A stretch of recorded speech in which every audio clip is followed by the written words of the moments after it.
Julle my die geleentheid gegee het om na 'n redelike lang ruk wat ek nie kon bedien het nie, as gevolg van omstandighede dat ek nou weer die oomblik kan kry om hier te kan staan om die kosbare woord aan my boeties en sissies te kan bedien. Nou ja, ek het seker gemaak die ouens aan die ander kant weet, ek sê altyd daar aan die ander kant, Lovey, waar's my bril? Ek het my bril gebring, want sonder hom kan ek nie kwai lees nie. Daar is hy.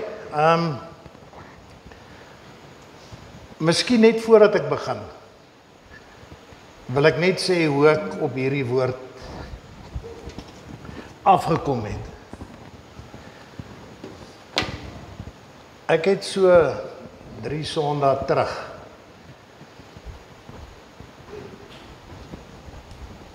toe word daar 'n uitnodiging gemaak aan die gemeente wat daar sit. En die pastoor het gesê, as daar iets op jou hart is en jy voel in hierdie oggend jy wil dit vir die Here gee,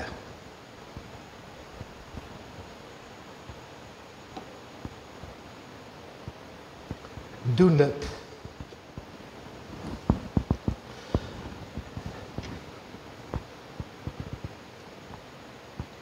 Ek het in gebed oorgegaan.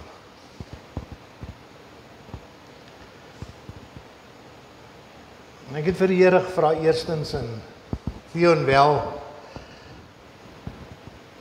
en Roy is ook, hulle weet, toe ek Desember saam met Theon wel daar onder by die see was, het my skouer so 'n bietjie gelol. En die kort en die lank is dat ek het verskeie kere na die dokter gaan, dan drink jy nou maar jou pille en nou bid. Sien dat 'n mens nie gebid het nie.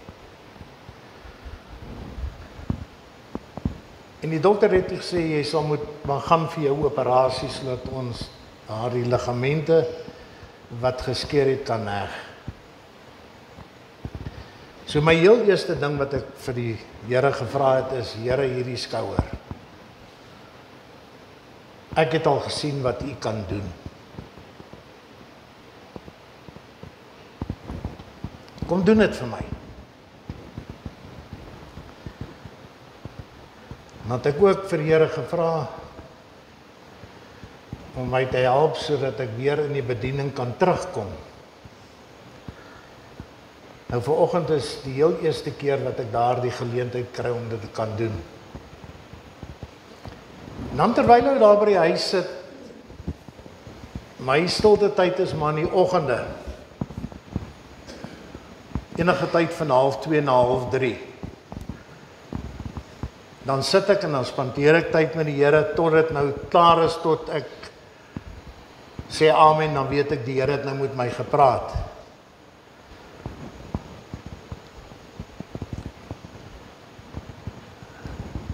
Nou ek gaan met u 'n gedeelte lees daaruit Matteus.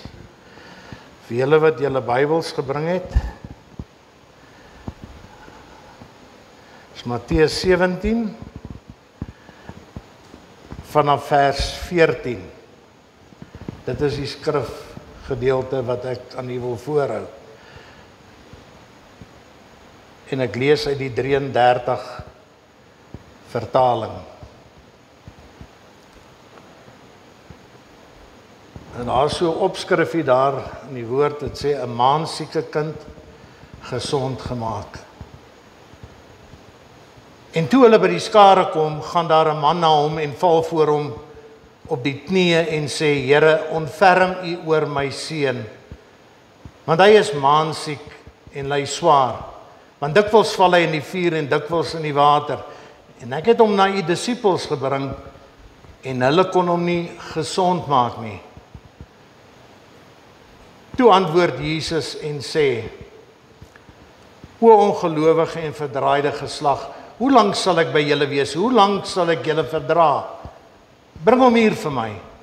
En daarop bestraf Jesus hom en die duiwel het van hom uitgegaan en die seun het gesond geword van daardie uur af. Toe kom die disippels na Jesus afsonderlik en sê, waarom kon ons hom dan nie uitdryf nie? En Jesus antwoord hulle, deur julle ongeloof, want voorwaar ek sê vir julle, as julle geloof het soos 'n mosterdsaad, sal julle vir hierdie berg sê, gaan weg hier vandaan, daarna toe, en hy sal weggaan en niks sal vir julle onmoontlik wees nie. Nou toe ek hierdie gedeelte lees,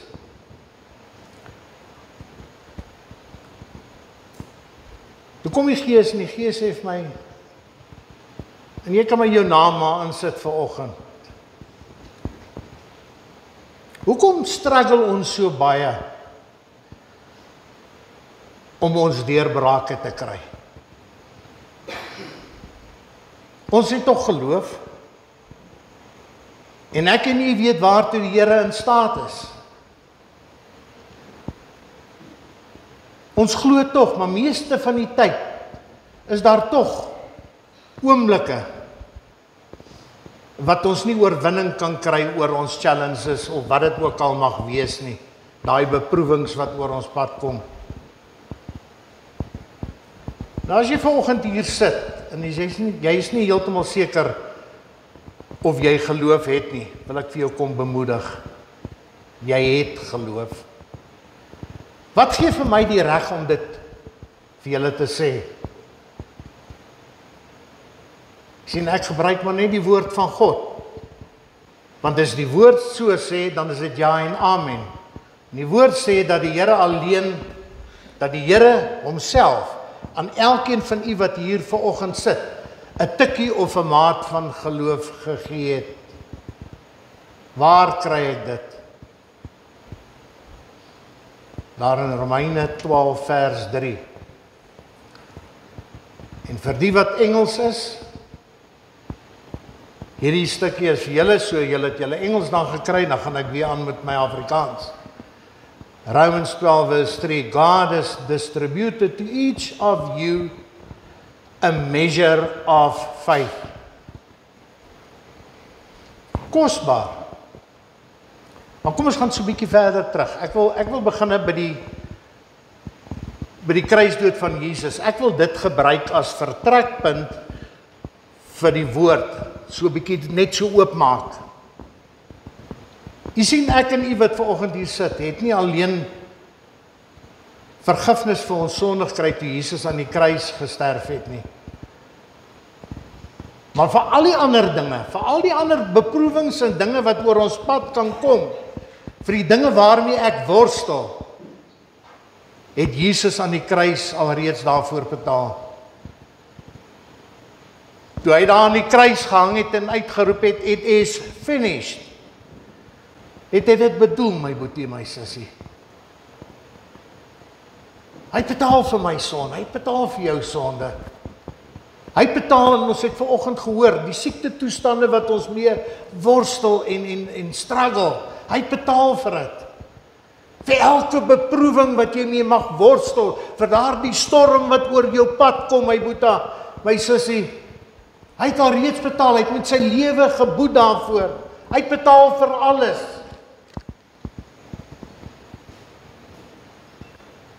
Jy sien, vir elke gelowige kind van God wat hier sit vanoggend, is die rede vir jou geloof Jesus Christus. So dis die krag van ons geloof lê in ons Heiland, ons Verlosser, Jesus Christus. Maar nou kom die Gees en hy kom wys my iets, hy sê vir my daar in Jakobus 1 vers 6 en 7, hoor wat sê die woord daar. Wanneer ons op ons knieë gaan, en ons nader die Here, sê maar hy moet in geloof bid, sonder om te twyfel. Want hy wat twyfel is soos 'n golf in die see, wat deur die wind gedrywe en voortgesleep word, want die mens moenie dink dat hy iets van die Here sal ontvang nie.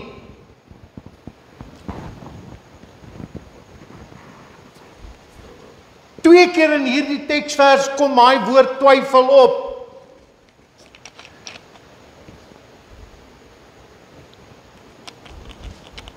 Wanneer begin ek en jy twyfel?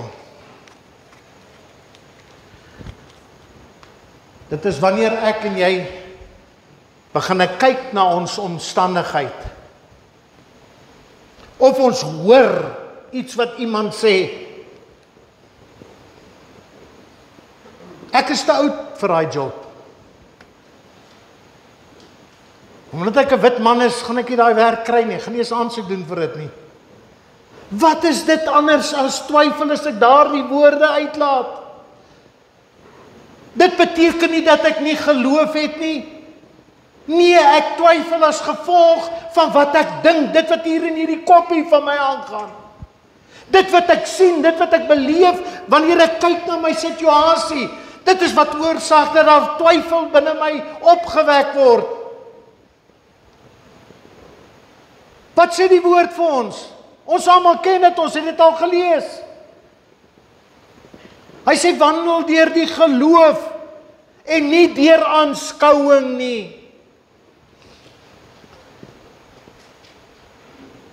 Dit is hoekom ons struggle met ons challenges. Want ek en jy kyk na ons omstandigheid. Ons sien of ons hoor en dit veroorsaak twyfel dan binne in ons. Twyfel of die Here ons werklik sal kan bystaan of deur hierdie tyd of hierdie ding kan vat. Hierdie storm waarin ek in is. En daai twyfel wat by my en jou opkom, kanselleer die geloof, daai maat van geloof wat ons ontvang het uit God se hand. En nou wil ek 'n afleiding maak. En dan sal ek vir u verduidelik hoekom ek die afleiding maak. Dit is twyfel in my en jou wat maak dat ons nie ons oorwinning kry nie.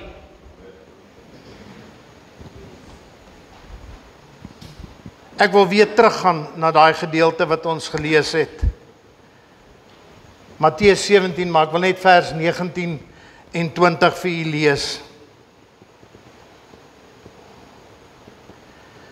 Toe kom die disippels na Jesus afsonderlik en sê, waarom kon ons hom nie uitdryf nie? En Jesus antwoord hulle, deur julle ongeloof, want voorwaar, ek sê vir julle, as julle geloof het soos 'n mosterdsaadjie, sal julle vir hierdie berg sê, gaan weg hier vandaan, daarna toe. En nou weet ons almal ook, dat 'n mosterdsaadjie is die kleinste saad, wat mens kry. En nou kom hierdie koppie vir my dadelik, en dan dink hy oor, so baie keer in gesprekke hoor ons dit, my geloof is nie groot genoeg nie. My boetie, my sussie. Laat ons nie toelaat, laat die duiwel, Mr. Satan, Satan, ons bykom met daardie dinge nie, want God sê, ek het vir jou 'n maat van geloof gegee, ek het vir elkeen 'n tikkie van geloof gegee, I gave you a measure of faith. Maar is dit nie wat vandag met my en jou gebeur nie? Ons bid vir onsself, ons bid vir mekaar, maar my omstandighede change nie. Want ek twyfel of Jesus dit wel kan doen. En hierdie gedeelte wat ons gelees het in Matteus 17, sien ons nie wat moontlik die oorsaak was dat daar twyfel by die disippels gekom het nie. Ons het dit nie gelees nie. En nou vat die Gees my en ek blaai deur die woord en ek kom by presies hierdie selfde gedeelte. Kom ek in Markus en ek lees dit daar in Markus. En ek gaan dit aan u voorhou, Markus 9:17. En waar hy kom ook al aangryp, skeer hy hom en hy kry skuim in die mond en hy kners met sy tande en word styf. En ek het u disippels gevra om hom uit te dryf en hulle kon nie.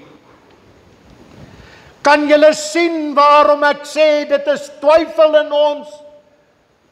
Twyfel wat opgewek word, wat veroorsaak dat ek nie my oorwinning kry nie. Maar hoekom het dit hier gebeur? Want ons het dit nie in Matteus gelees, maar hier in Markus beteken dit, die disippels het gekyk na hierdie jong man, terwyl hy daar op die grond neergeval het, stuiptrekkings gekry het, skuim uit sy mond uitgekom het, geknars het op sy tande, en dadelik het daar twyfel in hulle opgekom. Want toe hulle dit sien, toe raak hulle bang. Daar het 'n vrees by hulle opgekom. My boetie, my sussie,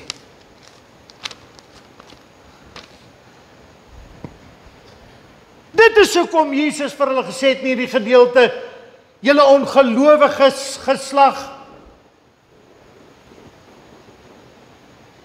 Maar Jesus het nie vir hulle gesê, hoorie, julle het nie geloof nie, daarom kon julle dit nie doen nie. Want jy sien, ek kan ongelowig kyk na 'n saak, maar dit beteken nie dat ek nie geloof het nie. Jou geloof is nog steeds daar. Dis die omstandighede wat veroorsaak dat jy kyk na die ding en dat jy sien dit is dit moontlik, en nou kom die twyfel by jou op.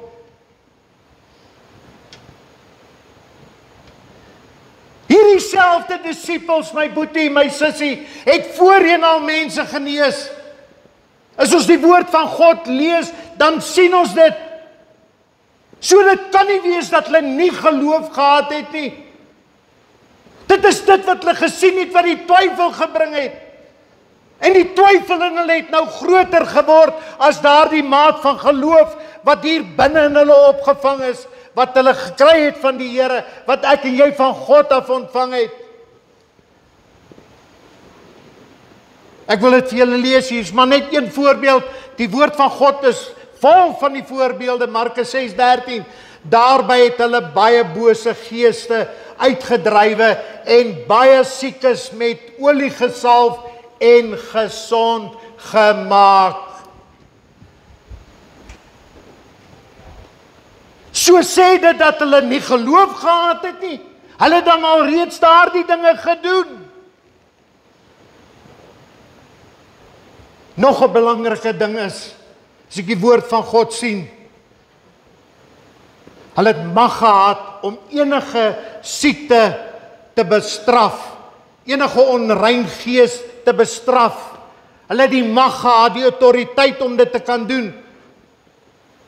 Want Matteus 10:1 sê vir ons, Jesus het sy disippels nader geroep en hy het hulle mag gegee om onrein geeste uit te dryf en om elke soort siekte en kwaal gesond te maak. Dus, daar was niks fout met hulle geloof nie. En Jesus het hulle die autoriteit gegee om dit te kan doen. Om geeste uit te dryf, om mense te genees. Die woord sê, elke soort siekte.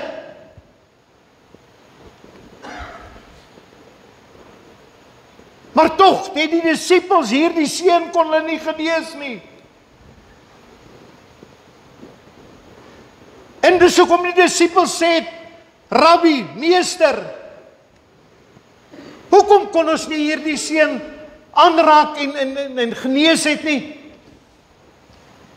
Matteus 17:20, New King James Version, and Jesus said to them, because of your unbelief. Ek het vir al reeds gewys, my boetie, my sussie, dat hierdie disippels wel geloof gehad het, want hulle het al voorheen mense genees. Hulle het al voorheen onreine geeste uitgedrywe. Nou wat is dit dan dat hulle hierdie jong man nie kon genees nie? Hulle het tog die mag gehad om dit te kon doen. Hulle het dit al voorheen gedoen. Dan kan dit mos net een ding wees.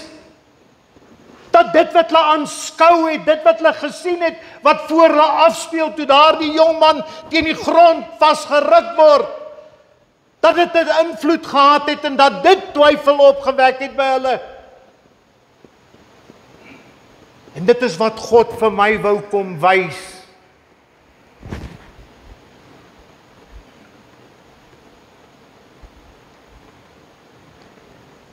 Hoe het ek die Here vertrou vir hierdie skouer?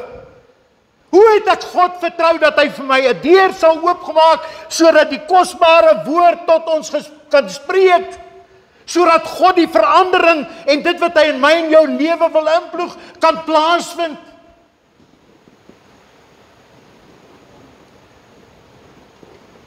Jy sien, as ek en jy nie 'n deurbraak kry nie, wanneer daai beproewing of daai storm oor ons pad kom nie, dan is dit nie my en jou geloof wat te min is of te klein is nie, my boetie, my sussie, maar is die twyfel binne in my en in jou. Dit is duidelik dat ons nie 'n groot geloof hoef te hê nie. Ek het vir u gelees in hierdie gedeelte waar Jesus self sê, as jy geloof het soos 'n mosterdsaadjie, kan jy vir hierdie berg sê, gaan en hy sal gaan. So moenie toelaat dat Satan dit in jou kop inkry en sê, my geloof is nie groot genoeg vir dit wat ek bid nie. Want sodra ek dit dink, beteken dit is twyfel hier binne in my wat veroorsaak dat ek daardie woorde uiter.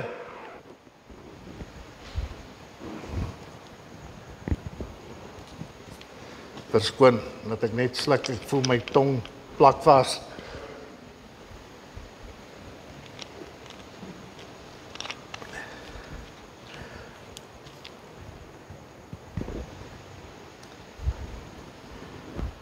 Jesus se disippels is in 'n bootjie op die see.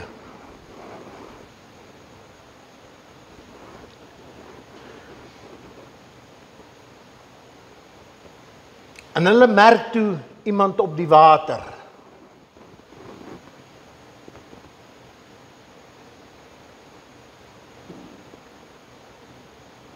Maar hulle weet nie wie is dit of wat dit is nie. Is dit 'n spook? Wat kom hier na ons toe aangeloop? Petrus sê iets. En dit is wat Thys van Greenen ook baie keer doen.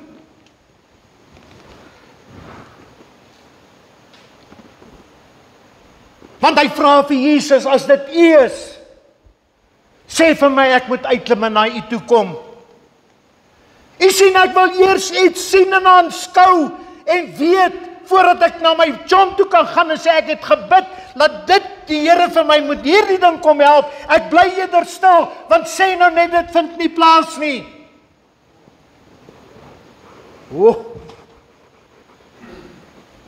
En uitklim Petrus.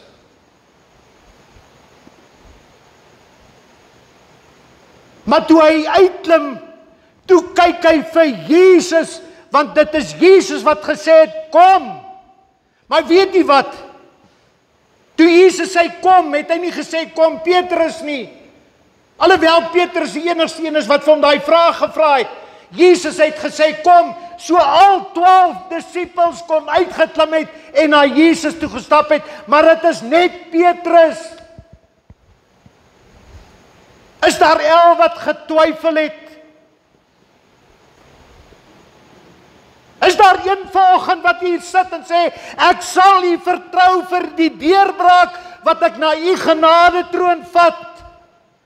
En Petrus het gestap, want hy sien vir Jesus. Hy het sy oë gefestig gehou op die volëinder van sy geloof. En nou lees mense 'n interessante ding in die woord van God.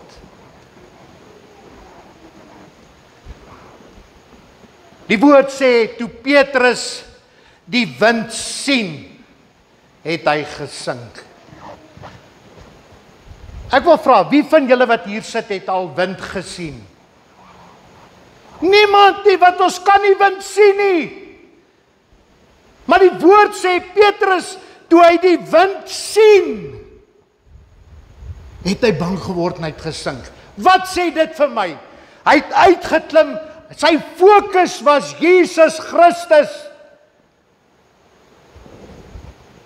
Toe hy die wind sien, beteken, hy het weggekyk van Jesus Christus, en hy het gekyk na die omstandigheid, en hy het die golwe gesien, die oorsaak van die wind wat gewaai het, en toe hy hierdie verskriklike golwe sien, het hy bang geword, en daaroor het hy gesink. Is dit nie wat met my en met jou gebeur nie? En met ons omstandighede wat ons in worstel.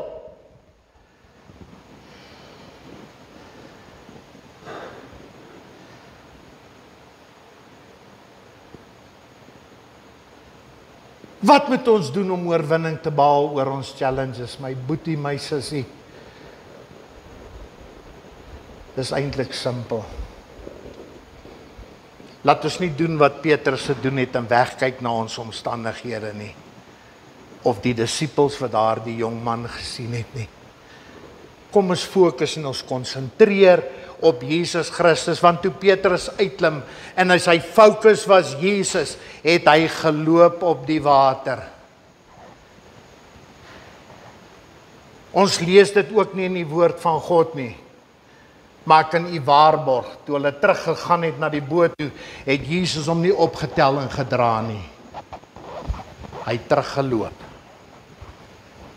Hy het teruggeloop. Want hy het die versekering gehad. Jesus het my, hy hou my vas. Jesus hou vir jou vas, my boeta, my sussie. In jou omstandigheid. He's got you. He won't let go. By God is niks onmoontlik nie. Gaan lees maar Lukas 1:37. Dis wat die woord sê. Die onfeilbare woord van God. U sien, want ons vertroue in die Here sal ons help sodat die twyfel binne in ons geneutraliseer kan word.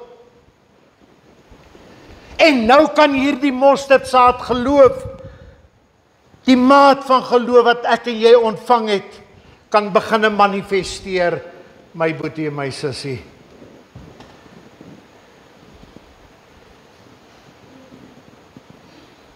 Ek gaan klaar maak. Matteus 9:24. En Jesus sê vir hom, as jy glo, alle dinge is moontlik vir die een wat glo. Powerful, kragtige belofte, my boetie, my sussie. As ek en jy glo, sê die woord van God, is alles moontlik vir die ene wat glo.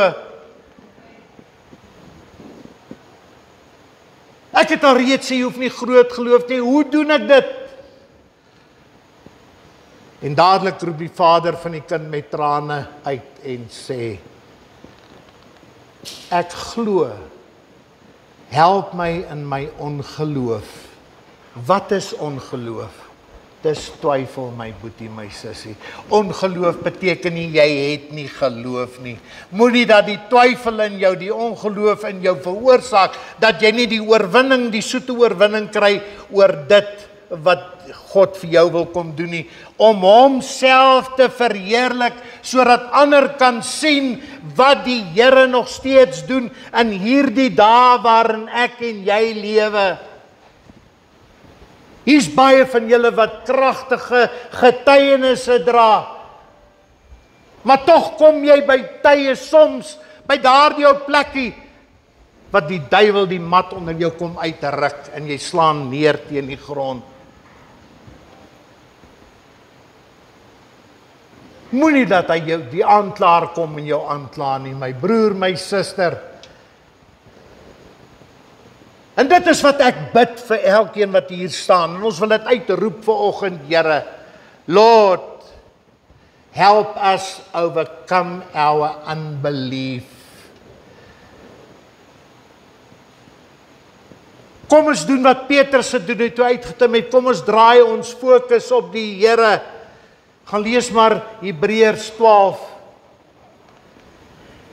Ek en jy moet ons oë gefestig hou op Jesus Christus, die volëinder van ons geloof.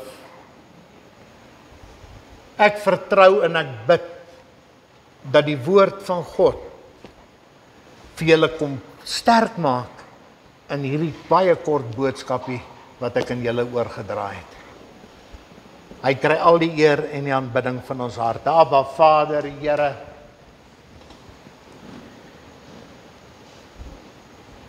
Here, ons buig voor U, die almagtige, alomteenwoordige, heilige God. Dankie dat U deur U woord vir ons kom bemoedig het in hierdie oggend, en dat ons nou kan weet ook, Vader, dat alles is moontlik vir die een wat glo.